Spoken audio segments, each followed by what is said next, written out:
Second row right, Bill Landis, Kings of the North. Chip, what did you learn, I guess, about Will and his ability to kind of be like a playmaker outside of structure throughout spring and the summer, but especially outside?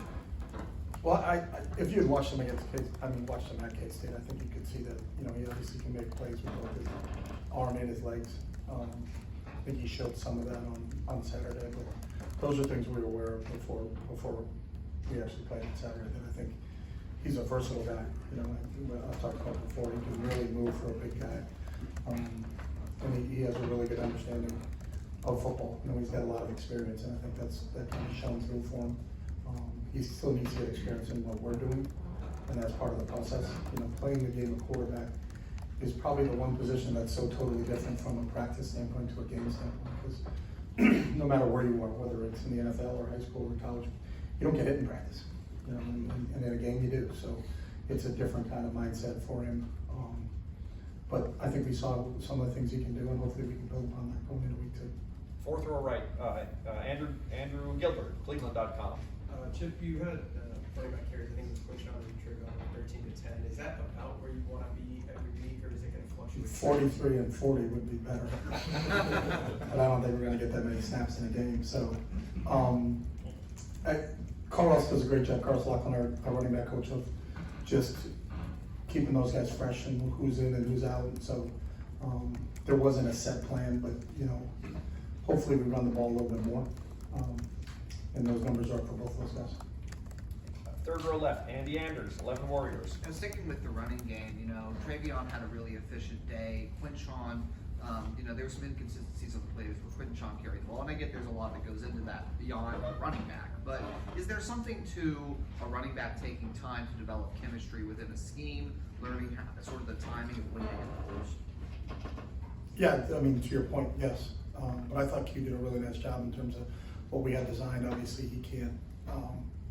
He's not blocking for himself, so sometimes if something breaks down before he gets an opportunity to make a read, he has to adjust and work off of that. So, but I think there's a point to that of getting the chemistry, getting the feel.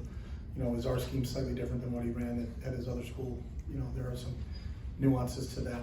Being in behind the quarterback and not offset from the quarterback, how much stack that they run when at his other school. So just getting comfortable in that, and I think that's the process that will continue to go on here at the beginning of the season. Front row middle, Bill Rabinowitz, Columbus Dispatch. Chip, how much did you unveil in terms of the run game and all the concepts, and how much did you maybe keep under wraps because it was the first game? How much did you learn about what your players can and maybe can't do? Question 1. Yes. I don't think there's an unveiling or not unveiling. I think everything we do is just game plan specific for who we're playing that week, based upon their personnel and scheme that they deploy. So when someone says, hey, you didn't run this, well, maybe that's not compatible to their scheme or to their personnel. So it wasn't like we held anything back or didn't hold anything back. That's the game plan that we put together to go against Akron.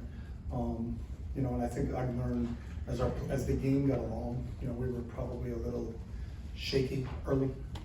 Everybody, we had drop early, kind of offset. Will started, 6 of 16, but then finished 11 of 12. So I think once he got settled, everybody started to get settled and get into the rhythm of the game.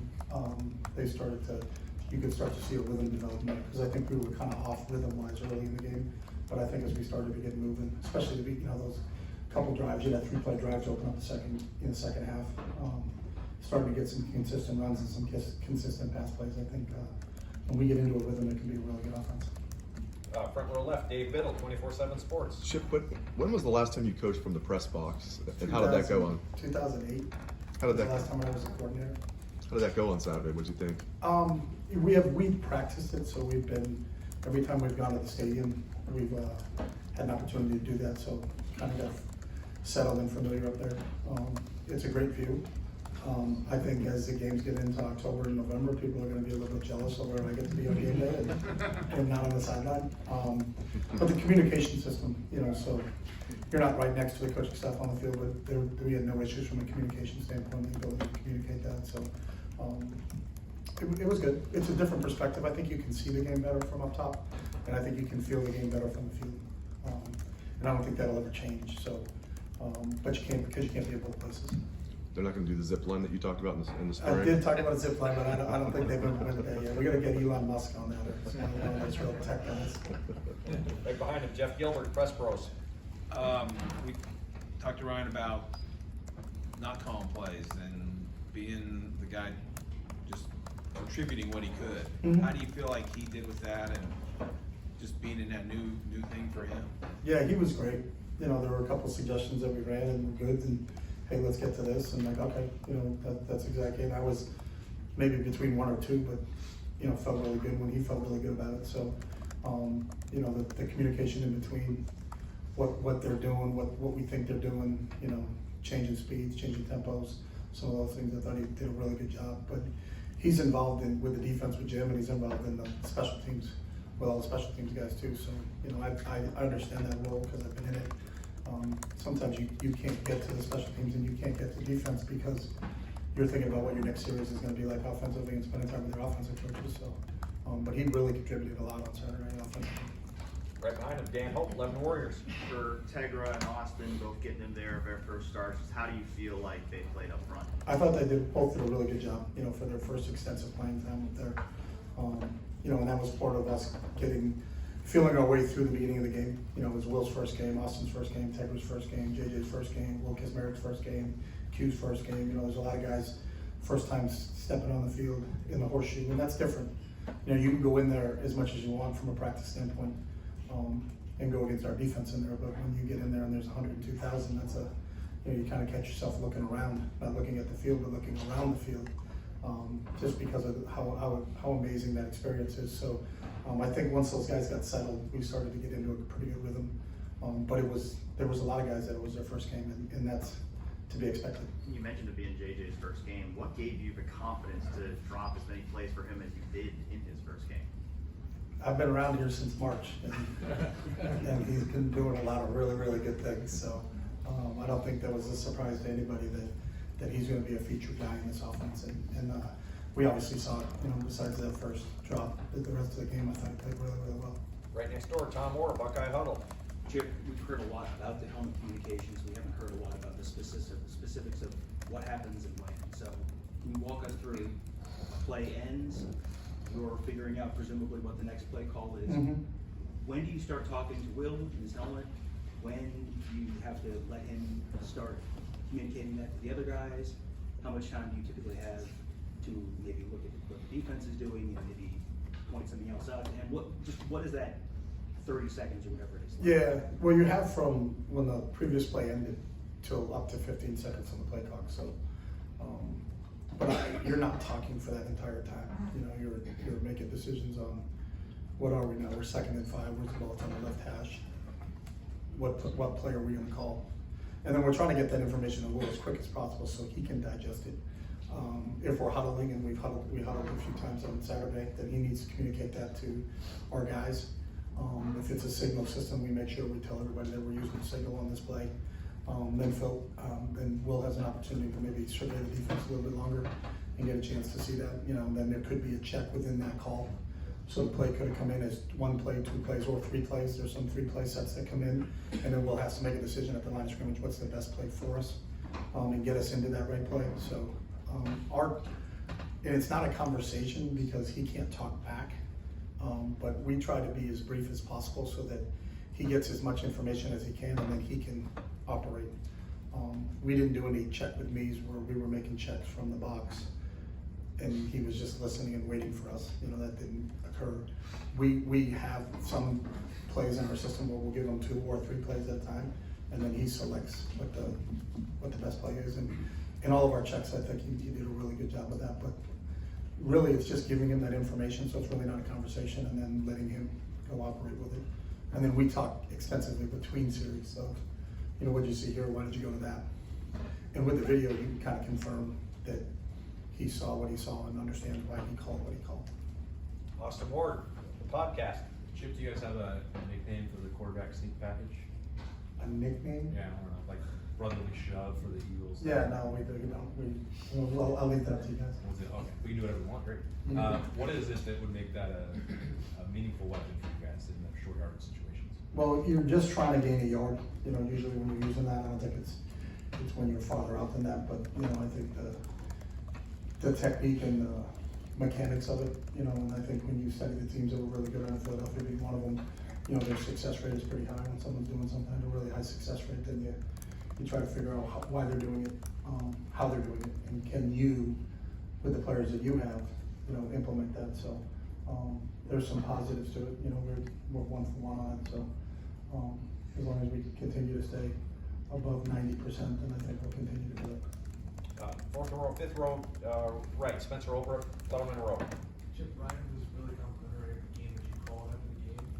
Everything that was going on the first time being the boss. That's been some years. How do you feel? Do you feel like you called it a game? Nah, I thought we were just okay. I mean, I thought we could have executed a little bit better, especially early. You know, sometimes you get caught up in, are we really diverse and giving them a lot of different looks?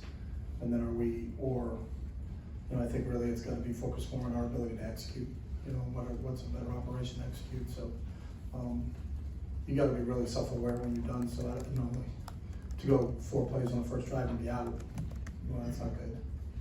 I mean, everybody can tell you that. So not overly excited about that first drive. The first drive, the end of the drive at the beginning of the second half was Will and JJ just made a great play. That wasn't like a great play call. You know, that wasn't like, oh my God, we really dialed one up and there was a guy running clean down the field. We'll put the ball up with enough depth in the air on it, and JJ made a great play on it, and then we scored a play later. So that was a 3-play drive, but that wasn't like, hey, we were dicing them up on that play. So there's always things you can do better, and I think you're always going to be critical.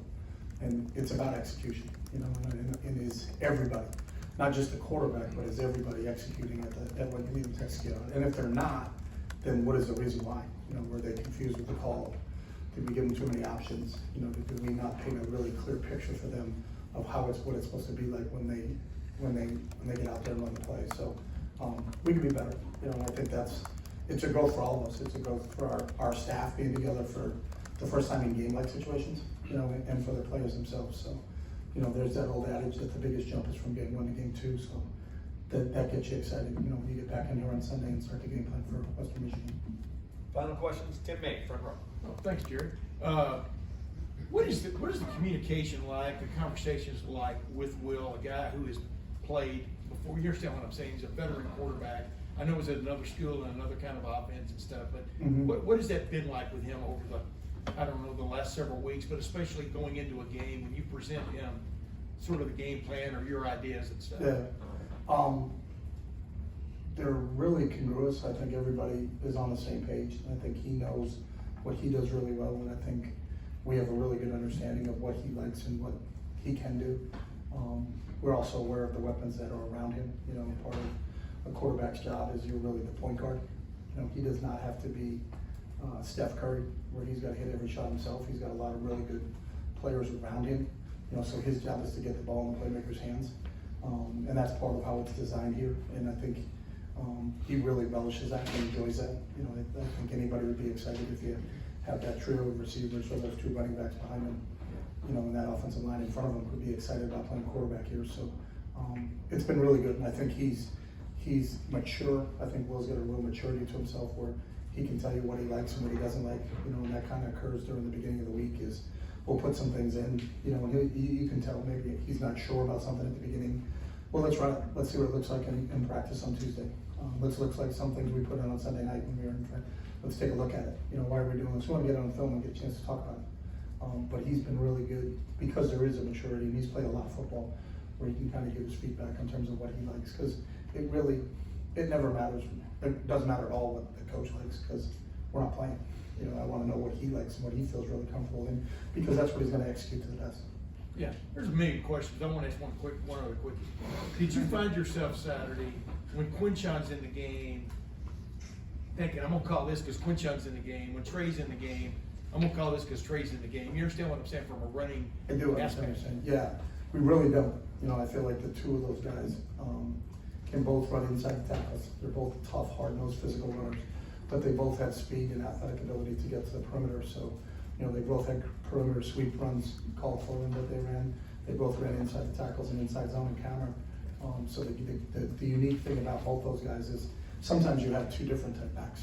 I think with both those guys, you can call a similar game plan. And I think James Peoples fits into the same category. So when James got in there, I thought he was really productive in the small amount of snaps that he had. But for a true freshman to come in here and play like James did, and we think he's got a really bright future here. But it doesn't change with him in there either. You know, sometimes you may have a 5'7", 160-pound guy, and you got to do a lot of free release and not pass protecting. You know, obviously Q can pick up, and then Trey did an unbelievable job in pass pickup the other day. So you don't really have to change what your play calls are depending on what, not only the first two, but even the third running backs in the game. Can I ask one other quickie? How much more of a That's hallelujah? good. He's in charge. I And got that's one more no quickie. juice. How much of a hallelujah moment is it?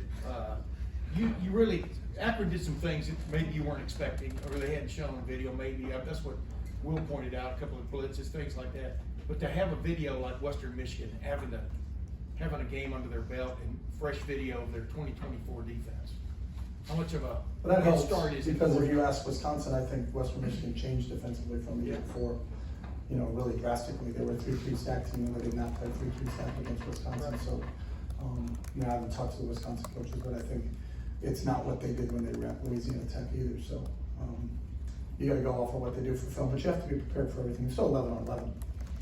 So I think they can draw up some things and do some different things, and they may catch you with something, but there's still a dynamic to how they're gonna do it. There's usually 4 down guys and a couple linebackers and some DBs, so we're not gonna try to overcomplicate the game too much if we can. Coach, thank you very much. All right, thanks guys. Thanks, Coach. Thanks, Chip.